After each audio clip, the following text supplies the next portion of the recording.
क्या आपको पता है कि देश एक ऐसा है जिसका आंसर आपको कमेंट बॉक्स में देना है, जो इस साल अपनी कैपिटल शिफ्ट कर रहा है? उस देश का नाम बताइए, और वो अपनी कैपिटल सिटी को दूसरी जगह ले जा रहा है, उस जगह का नाम बताइए। आप कमेंट में जवाब दीजिए, तब तक मैं आपको एक न्यूज सुनाता हूं। क्लाइमेट क्राइसिस के चलते थाईलैंड अपनी राजधानी बैंकॉक को बदलकर दूसरी जगह ले जाना चाहता है। हाँ जी, इस बीच में डॉलर्स आ गए हैं, तो एक बार के लिए डॉलर वालों को धन्यवाद। कृणाल जी बहुत बहुत धन्यवाद। गूगल पे दे दो, हम यूज उसी पर पे किया करेंगे। हाँ यार कृणाल, ये करना पड़ेगा मुझे, अभी आज मुझे पूछने दो यार। हाँ नहीं तो यार 30-40% गूगल ले लेता है इसमें से। Climate crisis could force Thailand to move capital Bangkok. मेरे प्यारे साथियों, जो बैंकॉक है ना, इससे राजधानी शिफ्ट करके थाईलैंड कहीं और ले जा रहा है। कंट्री में need to relocate it capital due to rising sea level. समुद्र के तल के बढ़ते हुए, हाँ जी, बहुत सारे लोग तो यहां पर आंसर लिख दिए थाईलैंड देख करके कि थाईलैंड की चर्चा हो रही है, लेकिन हमने चूंकि सेशंस किए हुए हैं, बिल्कुल रजनीश भैरव बिल्कुल सही जवाब दे रहे हैं, मिशन अभिषेक पीहू यश बिल्कुल, इंडोनेशिया है जो अपनी कैपिटल को ऑलरेडी शिफ्ट करने का अनाउंसमेंट कर चुका है। इस साल उनकी कैपिटल जकार्ता से शिफ्ट होकर के, बताइए, बोर्नियो पर चली जाएगी, और बोर्नियो में कहां चली जाएगी? तो नयनतारा करके जगह है, वहां चली जाएगी। ठीक है, चलिए, तो यहां पर अभी क्या हो रहा है कि थाईलैंड भी इसी तरह से अपनी कैपिटल को शिफ्ट करने की बात कर रहा है। कहां से कहां ले जाने की बात कर रहा है? बोले साहब बैंकॉक तो नहीं रहेंगे, क्योंकि यदि सरकारी काम यहां हुए और पता चला कि बैंकॉक ही डूब गया, तो ऐसी हालात में हम लोग करेंगे क्या? मेरे प्यारे साथियों, कुछ तस्वीरें देखो। ये बैंकॉक में आई बाढ़ के नजारे हैं, जिसके चलते यहां पर जनता इस तरह से प्रभावित होती हुई दिखाई देती है। तो आपके दिमाग में एक प्रश्न बनेगा कि सर कोई भी शहर बाढ़ तो झेल ही सकता है ना, इसमें क्या है? बाढ़ तो कहीं भी आ सकती है, भारत में भी आ सकती है। बिल्कुल सही कह रहे हैं आप, लेकिन सोचिए, बाढ़ का पानी ढलान के हिसाब से समुद्र में जाना चाहिए, लेकिन वो समुद्र में नहीं जा रहा है मेरे भाई। समुद्र की तरफ ढलान ही नहीं है उसका, वो खुद ढल गया है। समुद्र से उल्टा पानी इस तरफ चला आ रहा है। हाई टाइड्स अगर आ गई तो वो पानी हाई टाइड्स के कारण शहर में भर जा रहा है, उल्टा हो रहा है। तो सर समुद्र का पानी तो नीचे गिरेगा तो वैसे ही देश डूब जाएगा, शहर डूब जाएगा, ये क्या बात कर रहे हो? एनी टाइम ऐसा नहीं होता। कभी बारिश के समय आ रहे तूफान के चलते, चलती हाई टाइड्स के चलते शहर में पानी भर जाना, सोचिए कैसा हो। ऐसे हालात हमारे मुंबई में भी देखने को मिलते हैं। मुंबई में भी तो यही होता है, कई बार हाई टाइड्स के चलते पानी सड़क पर आ जाता है, और बताया जाता है कि एक दिन ऐसा होगा कि मुंबई भी पानी में डूबेगा, पानी में बैंकॉक भी डूबेगा। तेजी से डूबते हुए सिटी में जकार्ता का नाम सबसे ऊपर है, इसीलिए उसको शिफ्ट किया गया है। दुनिया भर के बहुत सारे शहर डूबने वाले हैं। आप कहेंगे सर डराओ मत, क्या धरती ही डूब जाएगी क्या?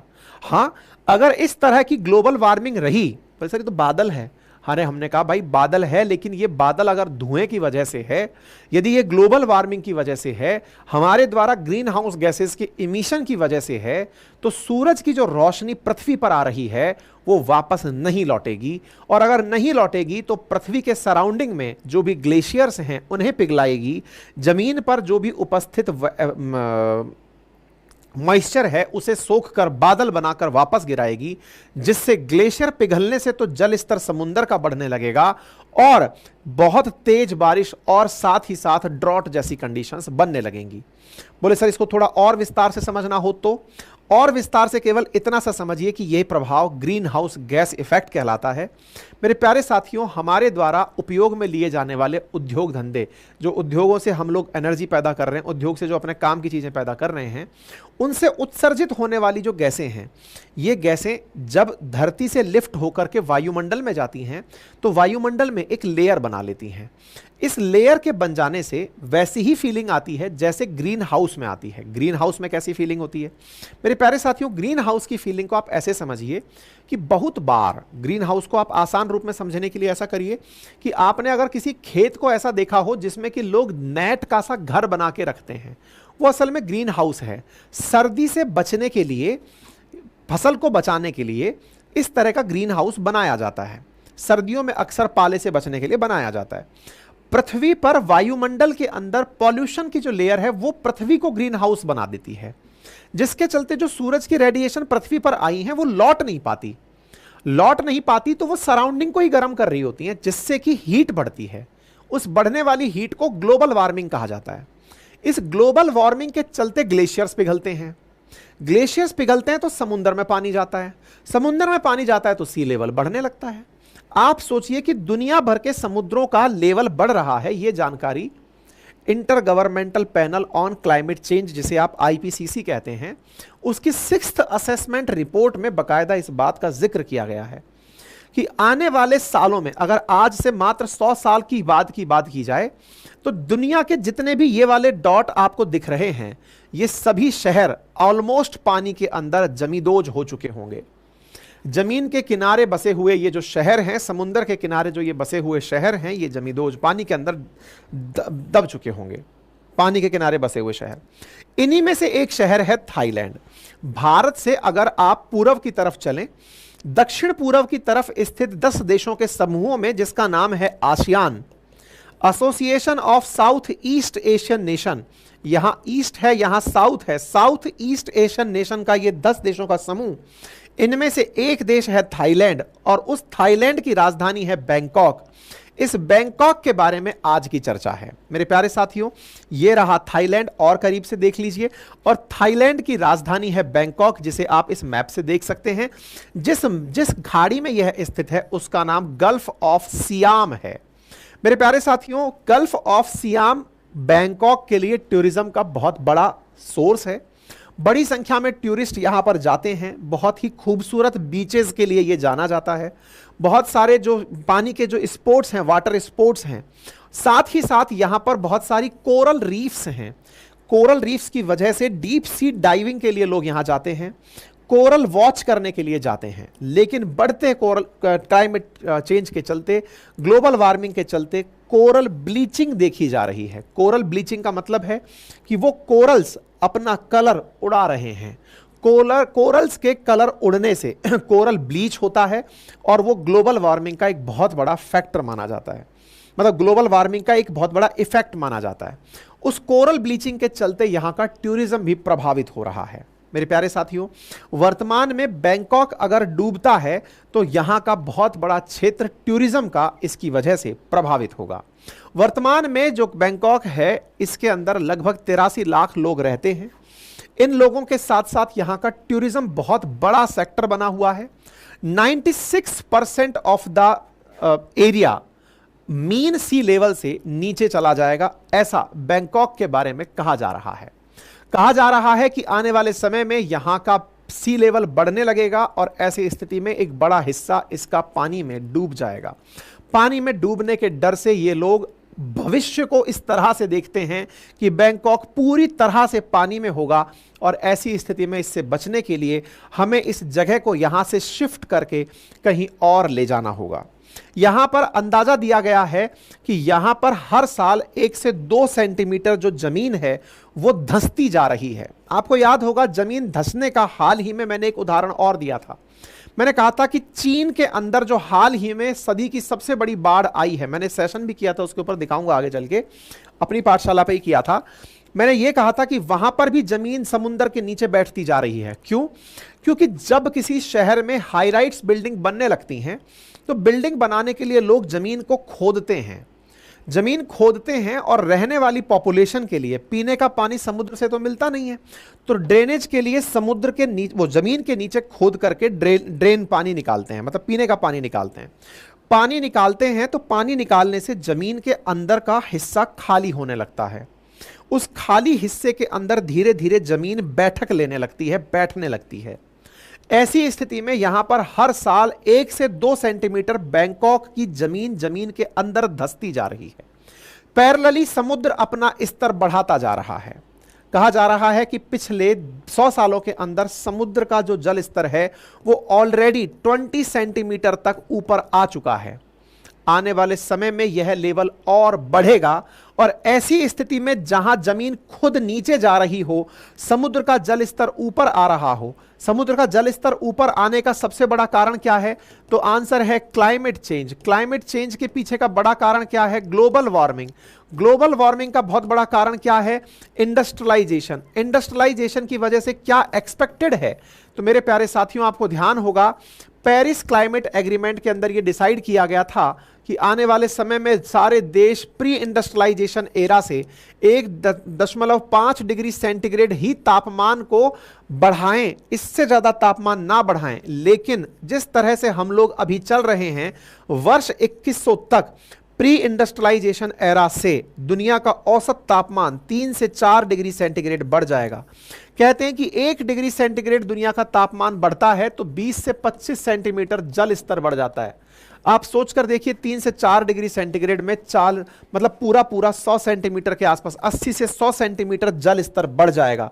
जल स्तर बढ़ने से और पैरेलली इनके नीचे जाने से यदि एक साल में 1 से 2 सेंटीमीटर बैंकॉक जमीन में खुद से धंस रहा है, क्योंकि जमीन के नीचे इतने गड्ढे बना दिए गए हैं कि जमीन वजन से नीचे बैठ रही है, तो अगले आने वाले 80 सालों में 80 सेंटीमीटर ये नीचे जाएगी, 80 सेंटीमीटर जल ऊपर आएगा। कुल 160 सेंटीमीटर अगर कोई जगह नीचे जा रही हो तो आप विचार कर कर देखिए कि क्या हालात होगा। समुद्र का जल स्वतः ही इस जगह चढ़ के आ जाएगा। यानी बैंकॉक वालों का जो डरना है वो गलत नहीं है, क्योंकि बड़ी बड़ी बिल्डिंग्स का जो वजन है वो जमीन दबा रहा है, ग्लोबल वार्मिंग पानी को ऊपर ला रही है, फाइनली यह डूबना तय है, ये यहां के लोगों को पता चल गया है। ऑलरेडी हम लोग 1.5 डिग्री सेल्सियस का जो तापमान रेंज है उसे क्रॉस कर चुके हैं और इसी को लेकर के यहां पर चर्चाएं फिलहाल हो रही हैं। उम्मीद है कि आपको यह कहानी समझ में आ गई होगी। इसीलिए गवर्नमेंट अब अपने लिए एक नया शहर तलाशने का प्रयास कर रही है। हालांकि दुनिया के देश प्रयास में हैं कि हम कार्बन एमिशन को कंट्रोल कर लें। कार्बन एमिशन को कंट्रोल करेंगे जिससे कि ग्रीन हाउस गैस का इफेक्ट कम पड़ेगा। ग्रीन हाउस गैस का इफेक्ट कम पड़ेगा तो ग्लोबल वार्मिंग कम होगी, और ग्लोबल वार्मिंग कम होगी तो हो सकता है सी लेवल ना बढ़े। लेकिन दुनिया के लिए अब चुनौती केवल सी लेवल ही नहीं है, बड़ा सारा कंस्ट्रक्शन भी है।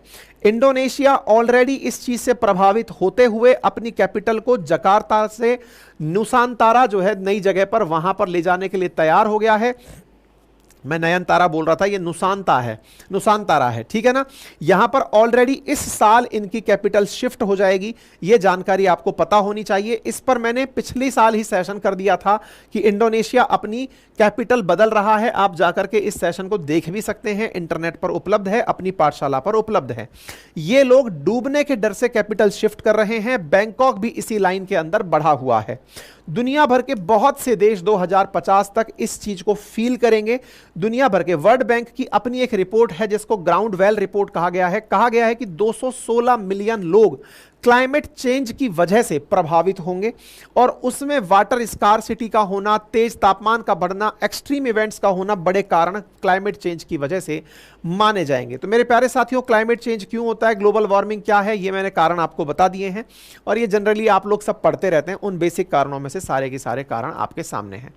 ग्लेशियर्स का पिघलना सी लेवल चेंज होने के अंदर एक बड़ा कारण माना जा रहा है, और कहा जा रहा है कि अगले 30 सालों के अंदर बहुत जबरदस्त तेजी से सी लेवल के अंदर वृद्धि देखी जाएगी। अब आप पूछेंगे सी लेवल को चेक कैसे करते हैं।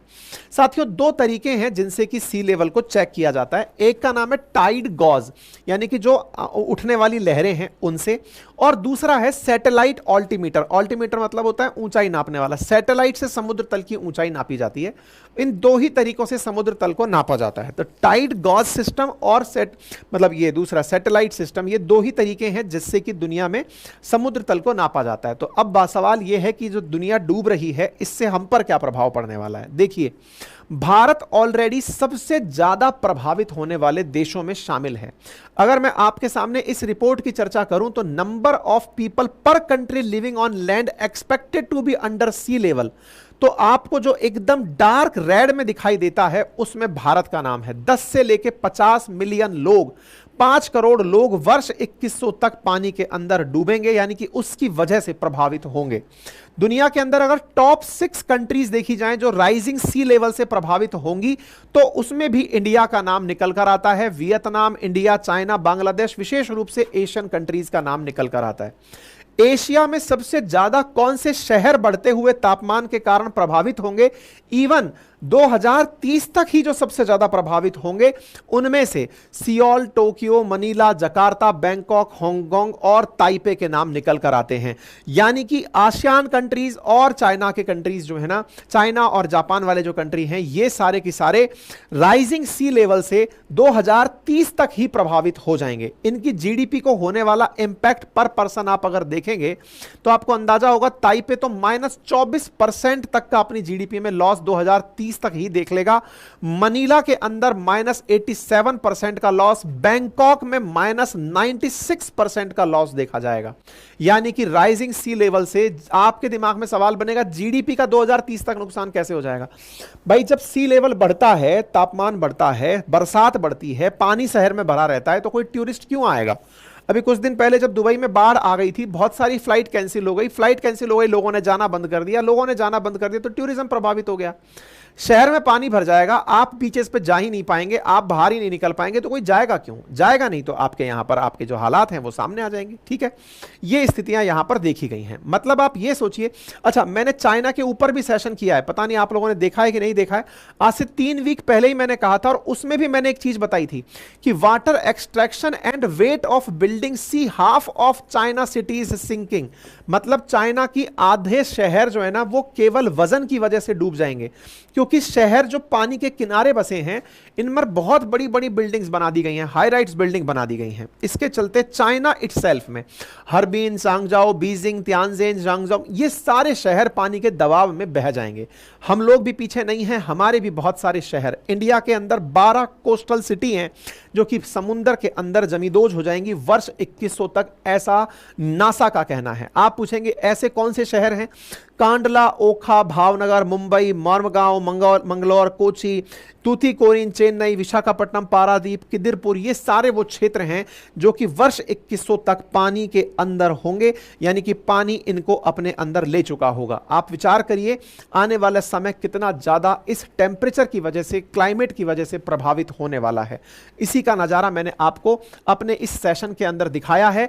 अगर दुनिया में top 10 fastest sinking coastal city बताई जाए तो उसमें चाइना का तियानजिन सबसे ऊपर आता है, वियतनाम का होचिमिन सिटी नंबर 2 पर, फिर Chittagong Bangladesh, Myanmar Yangon, Jakarta Indonesia, India के अंदर अहमदाबाद, इस्तांबुल, ह्यूस्टन, लागोस और मनीला के नाम निकल कर आते हैं। उम्मीद है कि आप सभी साथियों को यह पूरी जानकारी बेहतरीन तरीके से समझ में आ गई हो। सर बचने के लिए क्या करें?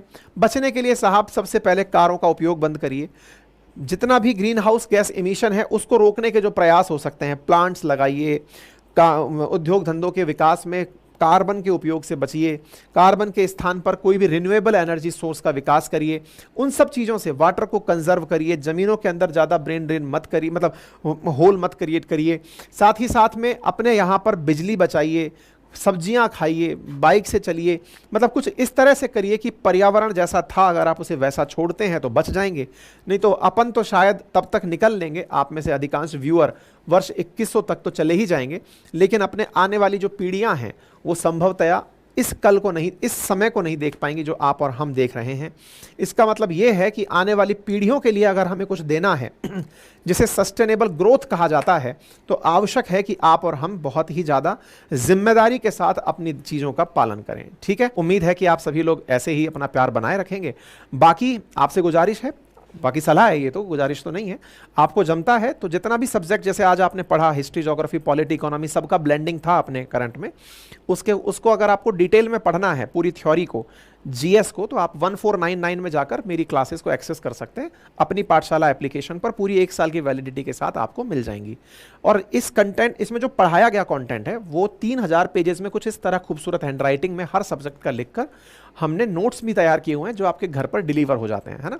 आप उन्हें ऑर्डर कर सकते हैं, मात्र 7 दिन के अंदर हमारे प्रॉपर नोट्स हैंड रिटन घर पर पहुंच जाते हैं, मेरे अपने notes. Thank you so much. अपना ख्याल रखें, बड़ों का सम्मान करें, छोटों को प्यार दें, अपना व्यक्तित्व इस प्रकार से विकसित करें कि महिलाएं आपके साथ सुरक्षित और सम्मानित महसूस करें। धन्यवाद।